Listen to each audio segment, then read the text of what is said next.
Sanibonani. Intokozo lokhulumayo okwagobese odabukaleka amaphumulo isikhathi sisekwazini ukukhulela entshonalanga. There's nothing much to say okwamanje. Nje this is an upcoming upcoming artist ucula different genres kodwa usitiki kakhulu kumaskandi. R&B ngisha nje here and there because ngiphela sayi esikoleni saqeda English siyayazi and umaskandi samshakho sikhulele ekubeni uZulu salusa siqhathwa yonke leyo nto. Kule njima leya lomculo le bangazi njengephathisi lokuqala kulonyaka ka2020 kuzoba nama singles engizowakhipha ayi4. Lama singles lawa ngifeaturishe abaculi enibazi engeke ngizibadalule kwamanje.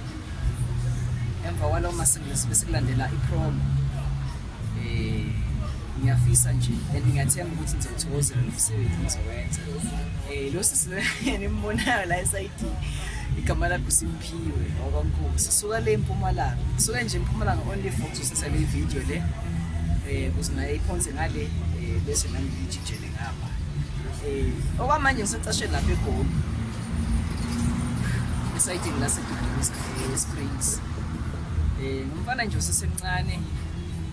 Yebo. Dlulisa nje umkhonzo bona bonke abantu abangazi entshongweni yaMastay iTheku lonke enquthu eMsinga eNkandla uLundi nakwamaphumulo uqobo.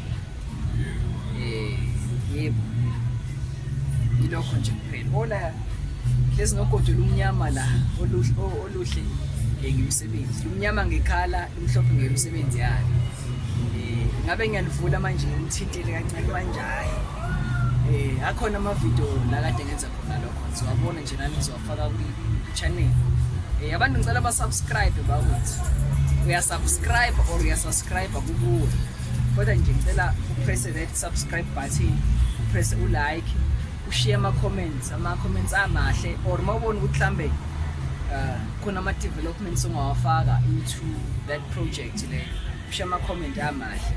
Angilwi namuntu nje ngiphila nabantu mina ngihlezi ngizihlekela nibona na ku intro yale video bengihleka kumuntu osanda ukuzihlekela ingoma zama sicwasi asikhethi bala nje ngiphila nabantu yabo kuyimanje as you can see behind le ngile isemaboneni nawe belungilapha ngaphesheya nangamarasta nje siphila nabantu ngilight usebeke Christmas khona yango 1925 kodwa lokho kuyasamaniki yabafethu ngisasho namanje ngikhathele khona ukuqala yebo